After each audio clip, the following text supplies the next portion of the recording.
Petite parenthèse avant de commencer la vidéo. Je souhaite un Ramadan Karim à tous mes frères musulmans, même si c'est en retard. J'espère qu'on va tous le réussir et que Dieu accepte notre pardon.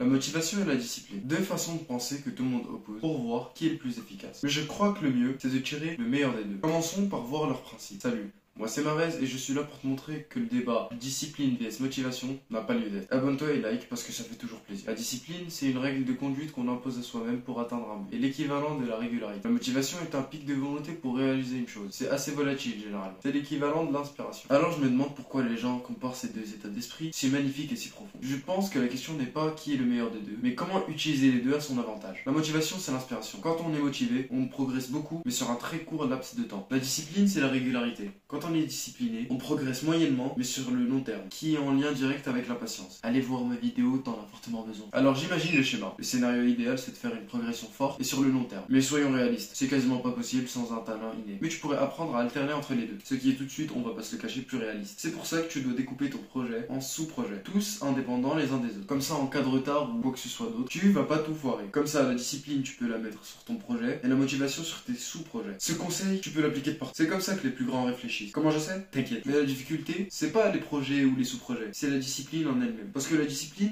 comment on peut l'entraîner? Je vais pas te mentir, mon seul conseil que je peux te donner, c'est que la motivation, faut pas l'entraîner. Parce qu'il n'y a pas de méthode miracle, tout simplement. Déjà, c'est farfelu comme façon de penser. Parce que la discipline ne se trouve pas. Elle se mérite. C'est pas en la cherchant que tu vas la trouver, mais c'est en faisant quelque chose que tu aimes, sans avoir peur de l'échec, que tu vas la trouver. Car on n'obtient pas ce qu'on veut, mais ce dont on a besoin. Ça c'est beau, faut que je le note sur mon carnet. Je divague un peu. La discipline et la motivation sont donc opposées par leur sens, mais proches par leurs utilités. Comme on dit, les opposés s'attirent. La faiblesse de l'un fait la force de l'autre. C'est un cercle vertueux. La motivation apporte la discipline et la discipline apporte la motivation. Donc pour avoir de la discipline, il faut faire quoi? Bah déjà être dans l'état d'esprit de quelqu'un qui est discipliné, en s'imposant des deadlines, en s'avançant sur les nouveaux projets quand on a fini les anciens. Je vais pas rentrer dans le cliché de dire qu'il faut s'imposer une routine. Même si c'est déplaisant, le résultat en vaut la chandelle. La motivation, quant à elle, vient toute seule. On la connaît, la motivation de 3 heures du sbar qui te fait faire des pompes et qui te fait ranger ta chambre. Mais blague à part, être discipliné c'est bien, mais être motivé à le faire, c'est mieux. Tout ça pour te montrer que c'est tellement bête de comparer ces deux masterclass que sont la motivation et la discipline, et que le mieux c'est de les combiner. C'était Marez et j'espère t'avoir été utile.